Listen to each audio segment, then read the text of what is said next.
Hello beautiful Gluebookers. You don't need to buy a bunch of stuff. Here are 20 things I use in my Gluebooks that didn't cost me a thing. Before spending money on fancy supplies, check your drawers, your recycling bin, or even your mailbox. You might already have everything you need to start Gluebooking or junk journaling right at home. I'm Deborah, this is the Collage table. Let's get into it. Number 1. Junk mail. Junk mail is one of the easiest free supplies to start collecting. It just shows up at your door. Instead of seeing wasted paper, start noticing all the images and fonts you can use in your Gluebooks. Even promotional flyers can be great for cutting out words, pictures, or blocks of color. Let's open this one and see what's inside. Okay, it's from a lottery trying to get people to sign up by showing all these animals they say they help. I'm not interested in the lottery, but I am interested in these images. So let's use them. Here I've cut out this cute red raccoon, and the envelope window could be as fun as a peek through, but I'll glue the animals onto these snowy hills instead of using the window today. The sign the raccoon's holding can be cut out too, so don't toss your junk mail, it could be a free supply, one less thing going into the bin. Number 2. Store magazines. You know those free store magazines that they have by the entrance of most grocery stores? Always grab 1 or 2 when you shop. They're perfect to use in your collages. They're always packed with beautiful food photos, advertisements, lifestyle images, and styled layouts. You'll also find fun fonts and quotes throughout that you can use. The large food images make great backgrounds for your spreads. Look, how beautiful. I also really like store weeklies that show what's on sale that week. They might not be as fancy, but the matte paper can be just right for certain spreads. Flyers from home decor or department stores often have great smaller images to use too. Sometimes you just need that small image. Let's use something from this promo flyer. I spotted something earlier. Where was it? Oh, here it is. Let's take it out. What is it? Some kind of pool toy? I just like the look of it. It's so funny. Let's see how it fits on the page. I can put it like this. If I move it over a little bit, I can place it like this, and then I trim around this part, gluing it down. Yes, that's what I'm gonna do. Put it here. Yes, I like it. Straight from the store flyer into my Gluebook. Number 3. Old books. They are a great free supply, especially children's books, encyclopedias, vintage travel guides, or old how-to books. They're full of fun illustrations you can cut out. These are perfect for adding nostalgic or quirky touches to your collages. Weet je dat al? Do you know this already? This one's a vintage educational book full of questions kids ask, and it's packed with great images. Look, they're so much fun. They're so fun, and a beautiful butterfly. Yellowed book pages also work well as background paper or for layering, and you can fold them into little pockets. Travel guides, old travel guides are another goldmine. Maybe you've got some tucked away from back in the day, or check the thrift store. My local thrift has a free bookshelf near the exit, and I often find travel guides and other great books for Gluebooking there. Before the internet, this is what we used to plan trips, so these travel guides are filled with great visuals. Look for guides from your favorite cities and add those landmarks to your junk journal. Use the large photos as full-page backgrounds, or cut the smaller ones to decorate your spread. Let's see. What else is in here? Oh, look at this. This is an interesting shot of the Guggenheim Museum. I already know where this Guggenheim image is going. Postcards work really well in Gluebooks. Single-sided cards or fold-out cards. They can be vintage, touristy, or just decorative cards. So check your drawers for any old vacation postcards or birthday cards. Look, these cute kids get well soon cards. Handwritten notes on the back can be fun to include too. This is a French, somebody wrote a note in French. Promotional postcards from museums and events or shops can be great to use. This one is from a plant store in Antwerp. You are plantastic. And here's a movie promo card for Blow with a young Johnny Depp. These are from a hat shop, Hat Academy. So interesting. You can glue the whole card onto the page and use the image side as a focal point, or tear or cut them up for layering. Or like I did here, use some washi tape to add 1 or 2 cards in the middle of a spread. Envelopes. Save your old or unused envelopes. Regular colorful mailers like these, or if you have envelopes with a fun print, like this one. Every glue book can use an envelope pocket. You can use them as they are, or you can glue images all over them. And don't skip the boring looking ones. Plain banking envelopes often have the best patterned lining inside. You can also use the windows to frame a favorite bit of ephemera. It looks so good.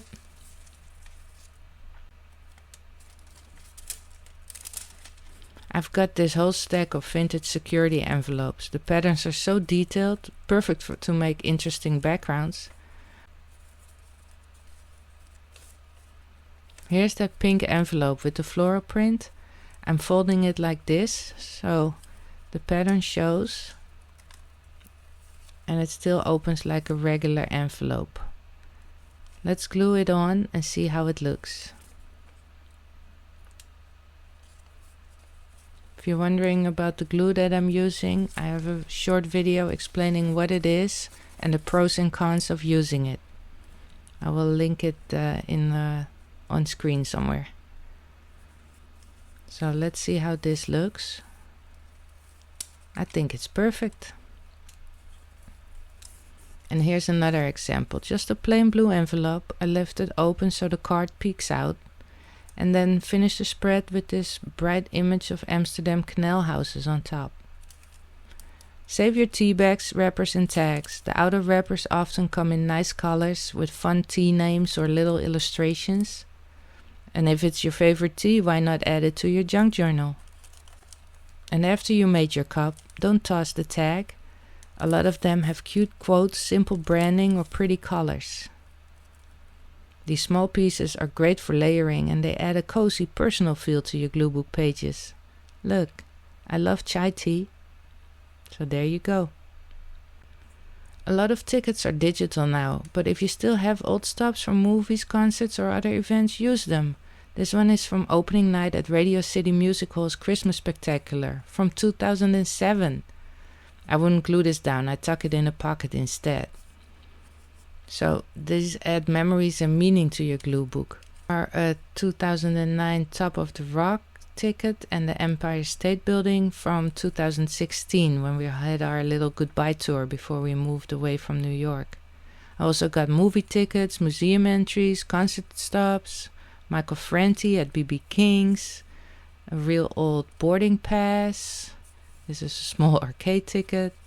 So whether they're yours or ones you collect from friends, ticket stubs work great in memory travel related pages. So let's tuck a few of them into that pink envelope pocket we just glued in. Always pick up flyers from tourist offices or museum brochures.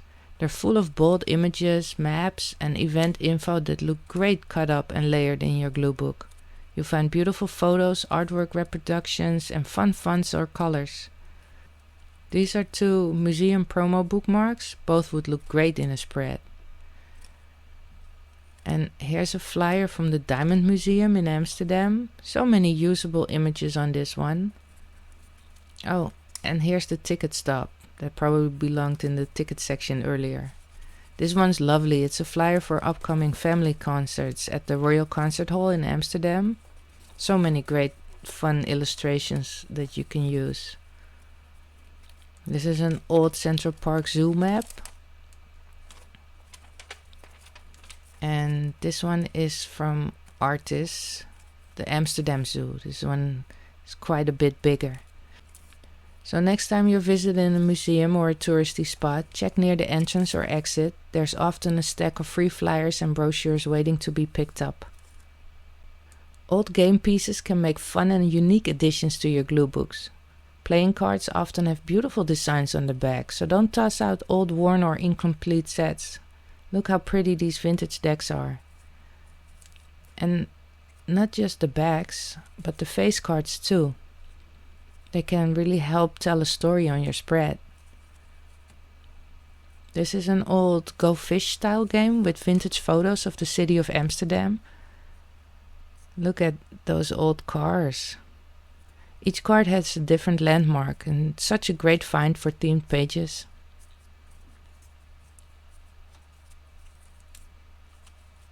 And this one is cute, a vintage animal Go Fish set. Look at all these photos. All these animals. Oh, what? This one says large pets and it shows a cow. Well, not exactly a pet for every household. But other than that, there's so many fun cards to use.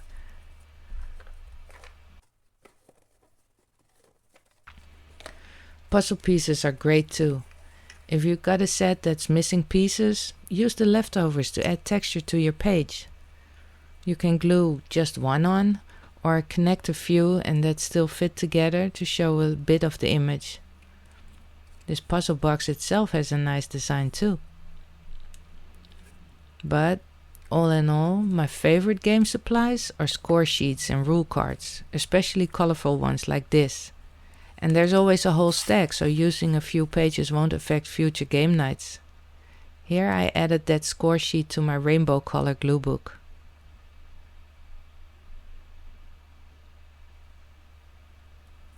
Street maps are great for collage, especially old paper ones from before we all had GPS. They come in all kind of colors and styles. Look at this map of Napoli. So bold and graphic. I like using them as full page backgrounds and then layering quotes or images on top. This one only cost me 25 cents at the thrift store. Almost free, but you might have some laying around at home, or maybe your parents still have old maps from back in the day. This is a big fold-out map of France from the late 90s. I'd focus on the Paris section and maybe draw a route from Amsterdam to Paris across the page. Folding them back up. Oh, the joy. I remember sitting in the front passenger seat reading these large maps for my dad, trying to find the road we were on and what exit to take next, and then trying to fold it back up. So this one is a real find. It's a whole booklet full of Paris neighborhood maps. It could be a glue book base all on its own. And in the back of it there are old transit maps. They have a different color. Let's see. Here, like for the buses and the subways and stuff. And then there's like Versailles, no, Euro Disney. This Amsterdam map is special to me because it's where I was born, where I went to college, where I partied with my friends and started my working life. So there's a lot of memories mapped out on here. Also keep an eye out for free public transit maps, like this bus map for The Hague. They make great backgrounds, or you can just cut a strip to use as a border. So, and then I have this one. This is a fun one, a tourist map for Delft. You know where the Delft blue ceramics come from? It has little icons for all the highlights. Oh, what's this? Oh, look, the girl with the pearl earring. Yes, Vermeer, the painter, he's from Delft. So if you see a free city map or get one at the tourist office, grab it. They're perfect for your glue books. Vintage sewing pattern papers are right up there with street maps for cool collage backgrounds, maybe even better if you're a crafty person. And different brands use different colored lines. This one has black and red lines. And then this one has blue and red lines. Different vibes for your glue book. And you can really see the style shift depending on the era. Older patterns are usually packed onto one sheet to save paper. Look at this one. So dense. How did our mothers and grandmothers ever trace these? It's amazing. This one is from 1956. This one is staying intact. I'm keeping it with the magazine. I mean, seriously. Look at this. Look at that. I don't even know where to start. But all these lines would make all these beautiful 50s dresses. So I'm not cutting into this piece of paper. But the newer ones, I don't mind cutting those up. I don't sew much anymore, and to be honest, I probably won't make anything from these sewing magazines anytime soon, if ever. I had a great sewing magazine when I lived in New York, but the one I had here broke and I haven't replaced it. So I've decided I'm allowed to use the pattern papers for collages instead. Instruction booklets often have little diagrams or pattern pieces, and sometimes cute vintage ads. Save those leftover wrapping paper scraps or paper you've carefully unwrapped from your gifts. If it has a fun pattern, a shiny finish, or something interesting in the print, it's perfect for collaging. I like using bits of wrapping paper as backgrounds in my spreads. They add a quick burst of color or texture. Double-sided wrapping paper is especially great, like this one. I can choose between hearts on pink or a bold black background, depending on the vibe I want for the page. DIY pressed flowers and leaves are a lovely natural addition to your glue books. You can use a flower press like this one, or just press them inside heavy books. Let's see what is in here. I honestly forgot what I put in this press. It's been a while, so let's get these screws out and open the press. You can collect small leaves or petals from your garden or your walks, and once dried they're beautiful to use on nature-themed pages or memory collages.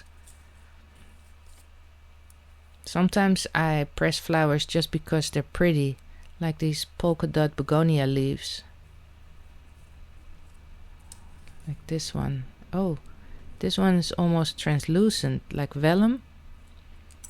You can also press flowers from special occasions or favorite places. They add a bit of nature and totally different texture than paper. Do treat them very gentle and make sure they're dry and flat before gluing, or use washi tape or a pocket instead. Look at all the pretty pressed leaves and flowers I can use now. I didn't realize I had so many in here. Be very gentle because they're very fragile. This leaf is finding a spot on a happy spread in one of my random glue books. And I think it's a perfect fit. This spot was just waiting for this leaf. And these little ones are going on the intro page of my party time glue book. It just adds a little something extra to an already fun page. When I was little, you could walk into a travel agency and ask for their old catalogs. That's actually how I started gluebooking as a kid. These days, travel agencies are harder to find. But even if you're not going anywhere, you can still request free travel catalogs online from the travel companies. And these travel magazines are free and packed with dreamy landscapes, iconic landmarks, and cultural details. You find nature photos, animals, country-themed illustrations, and even city maps. I love using them for wanderlust pages or gluebook spreads that capture travel memories. They're one of my favorite free supplies. I have so many travel photos now, I think I will have to do a whole travel-themed gluebook. Look at how gorgeous this is. It's somewhere in Italy. You know what? Let's cut it out, so we can glue it in and dream about being there. Let's go to Italy.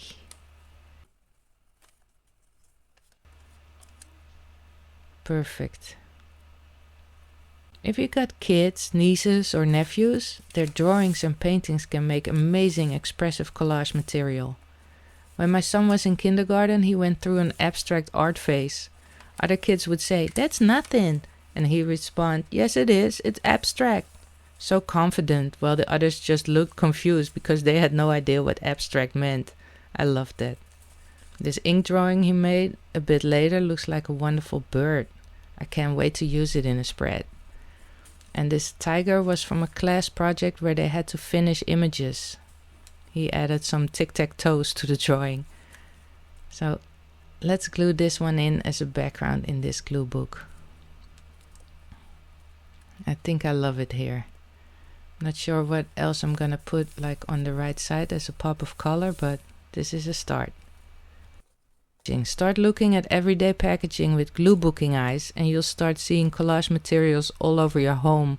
Boxes, tags and labels from everyday items often have bold fonts, colors and designs that are worth saving. These washi tape boxes are great. They have little windows to see the tape and the sides show all the pattern previews. Look, this one too. And all these parts can be used in your junk journal. And new washi tape, yay! Tea boxes often have beautiful imagery too.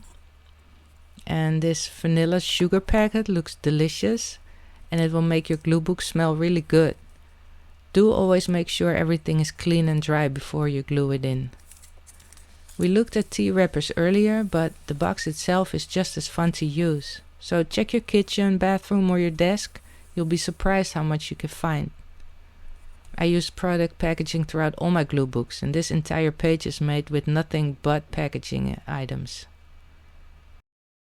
Brown paper bags, bakery wrappers and boutique shopping bags all make great bases for collage spreads, or you can turn them into pockets and tags. Some come with prints already, like this donut bag, but don't dismiss those plain brown bags. Stamp on them, write little notes or glue images right on top. Postage stamps are small but full of character, and they make great little details in glue books. You can save stamps from letters or postcards or ask friends and family to set them aside for you. These days we don't get much paper mail, and when we do, it often doesn't have those beautiful stamps anymore. My son gave me part of his stamp collection to use in my junk journals, which was such a sweet gift. But if you're not that lucky, you can also sign up for post-crossing and trade postcards and stamps with people around the world. It's fun and you can build a collection without spending anything. Look at how pretty these are. I use postage stamps throughout all my glue books. They're especially nice on travel theme spreads. They're like tiny works of art and come in every color and style, so you'll always find one that fits. So here I'll glue this heart stamp and this brown one with the rotary phone. Little pops of color and meaning. Next time you're at the hardware store, grab a few free paint chips or wallpaper samples. They might be meant for decorating your home, but I use them to decorate my gluebook pages instead. Paint sample cards are great for clean blocks of color or to use as colorful borders. And the names they give the shades can sometimes spark a whole theme or mood. So many shades to choose from. Let's take this one. So this card goes on the purple page of my rainbow glue book. But because it's purple, I will cut off the two pink shades on the end. And it makes it so that it fits perfectly on the page as well. Like this. And we put this over there. This here. Perfect. Wallpaper samples can be even better. Some have texture, metallics or vintage style prints that look great in your collages. You can cut them into shapes or use them as backgrounds, turn them into little pockets or tags. I always keep a few of these tucked in my stash. Magazines are a classic glue book material. Look for fashion, home decor or travel magazines to harvest your images from. They're full of color, texture and interesting layouts. I especially love museum art and photography magazines for their bold compositions and high quality prints. They're perfect for dramatic or themed spreads. Use the magazines you've already finished reading or ask friends and family to save theirs for you, and check your local thrift store for cheap or free ones. I once got a whole stack from a dentist office just by asking what they did with the old copies. You never know where you'll find your next favorite image. That's my list of 20 free paper supplies that you can use in your glue books and junk journals. Most of them are probably already in your home or easy to find for free if you keep an eye out. Once you start noticing them, it's hard not to save everything. So let me know in the comments if you've used any of these or if there's something else you'd love to collect that I didn't mention yet. I'm always looking for new ideas to try out, especially if they come with a good story. So for now, thank you so much for watching. I hope you have a fabulous rest of your day, and if you haven't already, please like and subscribe. Till next time, bye!